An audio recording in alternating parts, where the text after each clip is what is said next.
आज की ये बड़ी तस्वीर इस वक्त आप देख रहे हैं। दिल्ली में दिन भर चले किसानों के हंगामे के बाद वहां बड़ी संख्या में पुलिस तैनात कर दी गई है। पुलिस कमिश्नर के आदेश के बाद आईटीओ पर पुलिस ने फ्लैग मार्च किया है।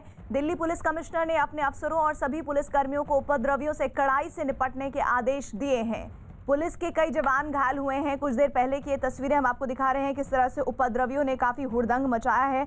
दिल्ली में किसानों की ट्रैक्टर परेड बहुत ज्यादा उग्र हो गई है और उस दौरान आईटीओ पर काफी बवाल मचा है। किसान लाल किले पर पहुंच गए हैं। 9:30 बजे एक ग्रुप जो है उसने पहले बैरिकेड ब्रीच करने की कोशिश की, तो गाजीपुर बॉर्डर के पास ही पुलिस से पहली झड़प किसानों की हुई वहाँ पर। और उसके बाद बहुत सारे किसान जब आगे बढ़े, उन्होंने रूट फॉलो नहीं किया, तय रूट फॉलो नहीं किया, तो अक्षरधाम से 1 किलोमीटर पहले जहाँ पे हमने अपने अरेंजमेंट्स रखे हुए थे, वहाँ पे करीब 2 घंटे तक किसानों को समझाया गया और इवन हमने वहाँ पे टीयर गैसिंग भी की, बेटन चार्ज भी किया और इनको रोकने की कोशिश की। लेकिन जो उग्र किसान थे उन्होंने क्या किया, उन्होंने ट्रैक्टर से लोगों को, पुलिस वालों को, सुरक्षा बलों को कुचलने की कई जगह कोशिश की गई। बैरिकेड्स तोड़ दिए गए, जो हमारे बसेज थी, पुलिस की बसेज थी, उनको तोड़ दिया गया और इस तरीके से व्यापक पैमाने पे तोड़फोड़ की और नुकसान किया। और उसके बाद इसमें से कई लोग इस बैरिकेड को तोड़ करके आगे निकल गए और जो पीछे लगातार उनके साथ पुलिस की जो है मुठभेड़ और मुकाबला चलता।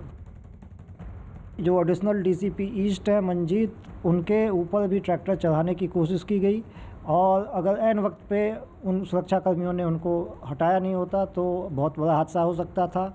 हमारे यहाँ एक प्रोबेशनल एसीपी हैं, उनके भी चोट आई है।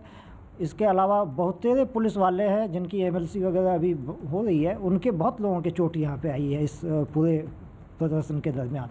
तो ये काफ़ी उग्र तरीके से ये डेमोन्स्ट्रेशन किया गया, रैली की गई।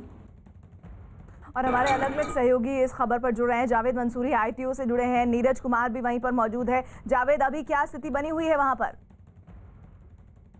देखिए, अभी आईटीओ पर हालात बिल्कुल सामान्य नज़र आ रहे हैं। आईटीओ चौराहे की तस्वीर अगर हम आपको दिखाएं तो देखिए यहाँ पर लक्ष्मी नगर से जो विकास मार्ग आईटीओ की तरफ आता है वो खोल दिया गया है। वहाँ से वाहन आते हुए आपको नज़र आएंगे। अब से थोड़ी देर पहले ही यहाँ पर वाहनों की आवाजाही शुरू हो गई है। देखिए, दरियागंज से भी जो वाहन है आते हुए नज़र आ रहे हैं। ये रास्ता पूरा खोल दिया गया और डीडीयू मार्ग जो मिंटो रोड की तरफ रास्ता जाता है उसको भी खोल दिया गया है। लेकिन अभी इंडिया गेट की तरफ जाने वाला तिलक मार्ग अभी भी बंद है।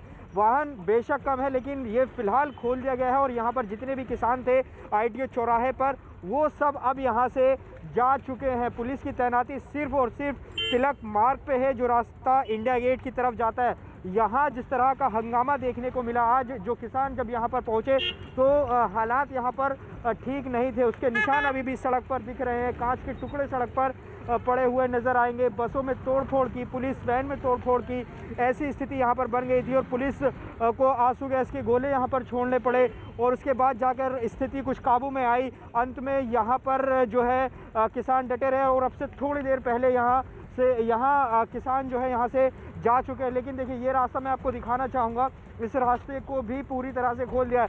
मतलब ये कि अगर आप आईटीओ से लक्ष्मी नगर की तरफ जाना चाहते हैं तो अब यहाँ से जा सकते हैं। यहाँ करीब 4 से 5 घंटे तक ये रास्ता पूरी तरह ब्लॉक रहा। देखिए, पीएचक्यू के सामने जो एक पुलिस वैन खड़ी थी उसको भी तोड़ा गया और वहाँ पर 2 पुलिस वैन खड़ी थी उनको तोड़ा गया, उनके गेट तोड़े गए, शीशे तोड़े गए।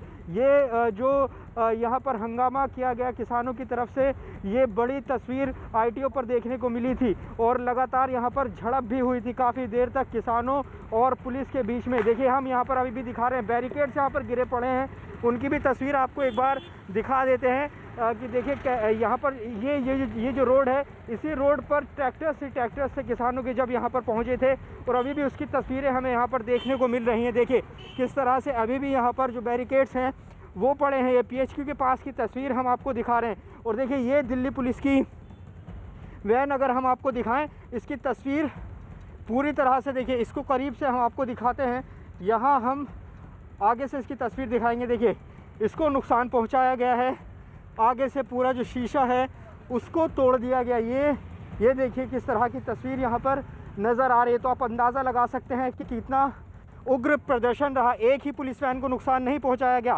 पीएचक्यू के ठीक सामने एक और पुलिस वैन यहाँ पर खड़ी है दिल्ली पुलिस की, उसे भी पूरी तरह से तोड़ा गया है। ये देखिए, इसका आगे का शीशे पूरी किसानों के ट्रैक्टर मार्च के दौरान अव्यवस्था फैली और इस मुद्दे पर हमसे बातचीत करने के लिए कांग्रेस के सांसद रवनीत बिट्टू हैं। लाल किले पे झंडा फहराया गया, आईटीओ में अव्यवस्था का माहौल दिखा गया और कई रूट्स जो अलाउ नहीं था वहां भी तोड़ के पहुंच गए। कैसे देखते हैं आप? नीरज जी, मैं तो पहले दिन से आपने ही कवर किया था। जिस दिन 3 दिन हुए थे, यही लोग किसानों के साथ और किसान लीडरों के साथ तीसरे दिन ही लड़ने लग गए थे और अपना अलग स्टेज, अपने अलग तंबू लगा लिया था। तो ये टोटल वो लोग हैं जो रेफरेंडम 2020 वाले और खालिस्तानी और सिख फॉर जस्टिस।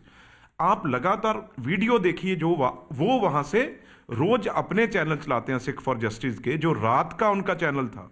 रात को तकरीबन वो 12 बजे लाइव कर रहे थे और सीधा वो बता रहे थे भी अभी हमारे लोग हैं जो दीप सिद्धू, एक तो नाम है तो मोरा है भी, उसके लोग जो रेफरेंडम को वोट करने वाले लोग हैं कुछ, चाहे वो यूपी से हों, चाहे वो हरियाणा से हों, चाहे पंजाब से हों, वो तकरीबन पिछले 25 दिनों से दिन भर वो इकट्ठे मीटिंगें कर रहे थे। तो इंप्लीमेंट करने वो 3 दिन पहले यहां आने लगे और उनके झंडों का रंग भी पीला था, केसरी रंग नहीं, पीला रंग, अलग आइडेंटिटी। और वो आके रात को 12 बजे वो स्टेजों पे कब्जा करते हैं, किसान लीडरों को वहां से सबको हटा देते हैं। और सुबह जो किसान लीडरों ने प्लान बनाया था, जो रूट मैप तैयार हुआ था पुलिस से, गवर्नमेंट से, उसे तोड़ते हुए किसान लीडर तो बेचारे अभी, क्योंकि उन्होंने तो सब जो बुजुर्ग, जो माएँ हमारी बैठी थी, बच्चे बैठे थे, उनको लेके चलना था। ये लोग तो गुमराह करने वाले लोग, देश को तोड़ने वाले, वो भी 72 साल हो गए। आपका कहना है कि पूर्व नियोजित तरीके से इसमें खालिस्तानी लोग शामिल थे? मैंने तो आपको परसों बता दिया था, जब मेरे पे हमला हुआ, ये सेम लोग थे, यही पीले झंडे वाले थे, यही खालिस्तानी थे, वही नारे लगा रहे थे। ये खालिस्तानी थे। किसानों ने इनको अपने से अलग क्यों नहीं किया? बहुत लोहे के डंडे हाथ में लेकर चल रहे थे, तलवार हाथ में लेकर चल रहे थे, तो किसानों को तो अलग करना चाहिए था। ये आज कौन सा कैमरे वाला है या टीवी वाला है जिसको उन्होंने छोड़ा है? बहुत लोगों के चोटें लगी हैं, आज बहुत लोगों के कैमरे टूटे हैं, लोगों के कैमरे बंद करवाए हैं। और किसान देखो, कहीं ना कहीं मैं ये बात कहूं, किसानों ने इनको स्टेज पे तो नहीं आने दिया, पर इतने लोग वहां बैठे थे, कई बार हर चीज, और वो बुजुर्ग लीडर हैं सारे, वो कोई गुंडे बदमाश थोड़ी है इनकी जगह। कहीं ना कहीं वो थोड़ा इनसे मान लो आप, जो धमकियां आती थी मारने की, वो लगा सरकार पे देते थे, वो धमकियां देते ये थे, वो टारगेट करने की जो लोग आते थे वो इनके लोग थे, लेकिन वो थोड़ा इनसे दब गए। लेकिन अभी भी देखो, ये टारगेट क्लियर इनको करके पहचानना पड़ेगा। एनआईए इनके ऊपर इसीलिए काम कर रही थी, वो बेवजह नहीं। लेकिन किसान लीडरों के हम साथ हैं, क्योंकि ये नुकसान किसानों का हुआ, पंजाब का हुआ। क्या करना चाहिए ऐसे लोगों के खिलाफ? देखो, एक बात, पहले सारे किसानों को इसमें नहीं घसीटना चाहिए, ना किसान लीडरों को, उनकी कोई इसमें 1% भी, वो तो बेचारे किसानों के लिए। ठीक है, किसान नेता इसमें शामिल नहीं थे, खालिस्तानी लोग शामिल थे। सरकार को ऐसे लोगों के खिलाफ क्या करना चाहिए जो लोग शामिल थे, खालिस्तानी लोग जो? नहीं, अगर सरकार इससे कमजोर, फिर क्या सरकार होगी? सामने आज 100 पुलिस वाले को पीट दिया, 100 लोगों को, मीडिया वालों को पीट दिया। आज अभी तक तो ये लोग पकड़े अंदर तिहाड़ जेल में होने चाहिए। अभी तक ये बचे कैसे होंगे, बाहर कैसे घूम रहे हैं? इनका सरगना जो दीप सिद्धू है, जो लगातार खालिस्तान की बात कर रहा है, और शंभू पे अलग बॉर्डर पे वो लगा के बैठा था नाका, तो वही आदमी सबसे पहले निकल के दिल्ली आया। यहां भी वो रात को हर जगह, ये दिल्ली में छुपे बैठे थे घरों में। ये वहां किसानों के ट्रैक्टर ट्रालियों में थोड़ी आए हैं, कोई ट्रैक्टर आया यहाँ पे या ट्रालियों पे थोड़ी थे। ये तो अपनी गाड़ियों में और घरों से निकल के सीधा अपने झंडे लेके वहां पे, सिर्फ 26 जनवरी कारण भी पाकिस्तान, एकदम पाकिस्तान ने अपने ऑफिशियल फेसबुक पे डाला भी, आज 26 जनवरी को खालिस्तान का झंडा वहां पे लहरा दिया गया। ये हमारा कोई निशान साहब नहीं है, कोई हमारा गुरु के साथ अगर कोई जोड़ेगा, गुरु तो हमारा सबकी रक्षा करता रहे। अंतिम सवाल आपसे करूंगा, क्या किसानों और सरकार को अब टेबल पे बैठना चाहिए कि इस समस्या का हल हो? बाकी तो खालिस्तानी लोगों से वो निपटेगी ही सरकार।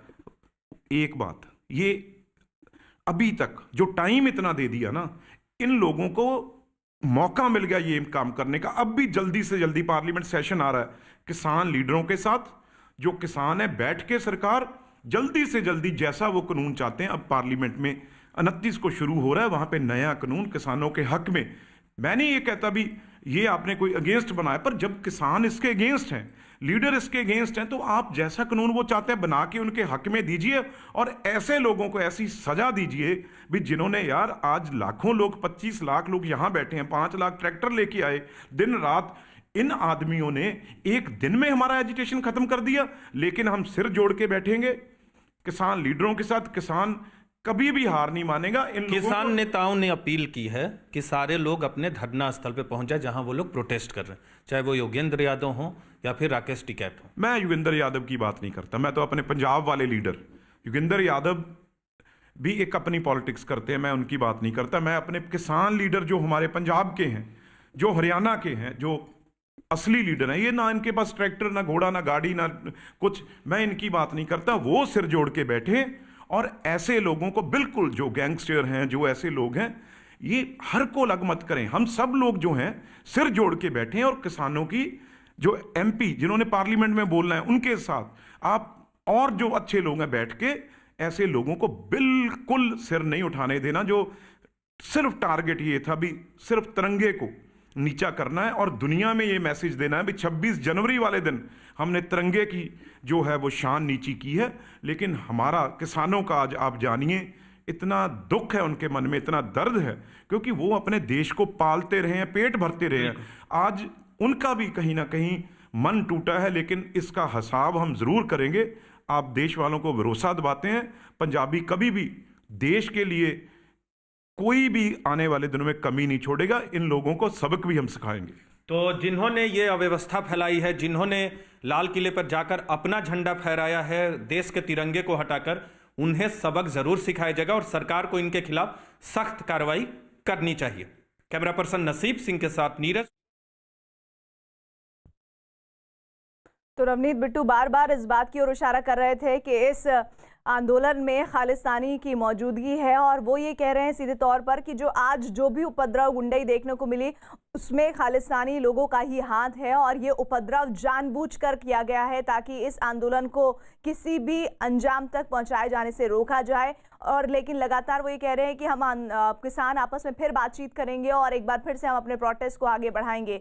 साथ ही दिल्ली में किसानों के हंगामे के बाद गृह मंत्रालय में आला अधिकारियों की बैठक में कई बड़े फैसले लिए गए हैं। ये बैठक करीब 2 घंटे चली है और इसमें हिंसा वाले इलाकों में अतिरिक्त सुरक्षा बल की तैनाती का फैसला किया गया है। इस बैठक में दिल्ली पुलिस के कमिश्नर के साथ आईबी के बड़े अधिकारी भी शामिल हुए हैं। दिल्ली में किसान आंदोलन और ट्रैक्टर रैली के नाम पर आज सैकड़ों लोगों ने जमकर बवाल मचाया और पुलिस लगातार उन्हें कानून हाथ में न लेने की अपील करती रही है। नीरज कुमार हमारे साथ, हमारे सहयोगी लाइव जुड़ गए हैं। नीरज, अभी आईटीओ पर मामला शांत है लेकिन बैठकों का दौर चल रहा है, क्या निष्कर्ष निकाला जा रहा है, आगे किस तरह की रणनीति अपनाई जाएगी?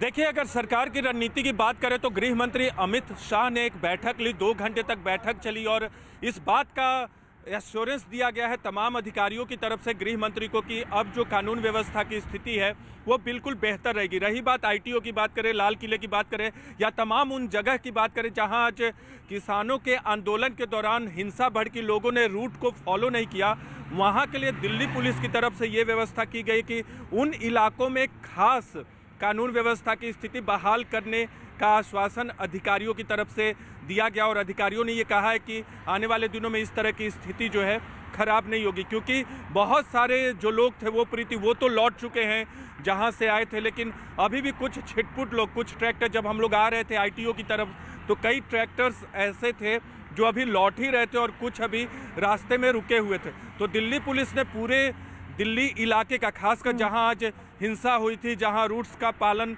नहीं किया था किसान आंदोलनकारियों ने और उनके साथ जो असामाजिक तत्व लोग मौजूद थे उनको नियंत्रित करने की दिल्ली पुलिस की कोशिश वो तो कंट्रोल किया है, लेकिन अभी भी दिल्ली पुलिस जो है अलर्ट है कि किसी तरह की अप्रिय घटना आने वाले वक्त में या आने वाले दिनों में न घटे।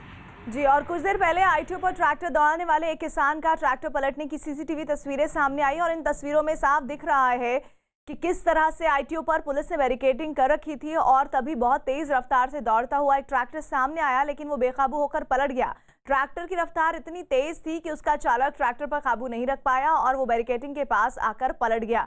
बेहद खतरनाक तस्वीरें ये इस वक्त आप देख रहे हैं आईटीओ पर ट्रैक्टर पलटने की, और ये सीसीटीवी फुटेज है जिसके जरिए ये पूरी घटना सामने आई है। कुछ देर पहले आईटीओ पर ट्रैक्टर दौड़ाने वाले किसान का ट्रैक्टर पलटने की ये तस्वीरें सीसीटीवी में कैद हुई हैं, और इन तस्वीरों में देखिए किस तरह से आईटीओ पर पुलिस ने बैरिकेडिंग जो की हुई थी तभी बहुत तेज रफ्तार में दौड़ता हुआ एक ट्रैक्टर सामने आया और वो बेकाबू होकर पलट गया। ट्रैक्टर की रफ्तार इतनी तेज थी कि उसका चालक ट्रैक्टर पर काबू नहीं रख पाया और बैरिकेडिंग के पास आकर पलट गया।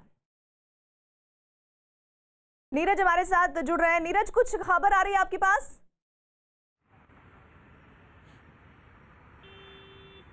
देखिए, जिस विजुअल का आप जिक्र कर रही हैं, जो सीसीटीवी फुटेज का, मैं वहीं मौजूद था। हालांकि ये ट्रैक्टर की जो पलटी है उसके थोड़ी देर बाद वहां पहुंचा था। वहां स्थिति जो है बहुत तनावपूर्ण थी प्रीति। दोपहर का वक्त था, वो 12 से 1 के बीच का वक्त रहा होगा। तब पुलिस के जवान वहां तैनात थे। स्टंट के दौरान जो वहां आसपास लोगों ने बताया कि स्टंट के दौरान उस चालक की मौत हुई थी। हालांकि प्रदर्शनकारियों का बार बार ये कहना था कि पुलिस के साथ झड़प के दौरान मौत हुई है और गोली लगने से मौत हुई है, लेकिन उसके बाद वहां तमाम जो प्रदर्शनकारी थे उनके हाथ में लोहे के डंडे थे।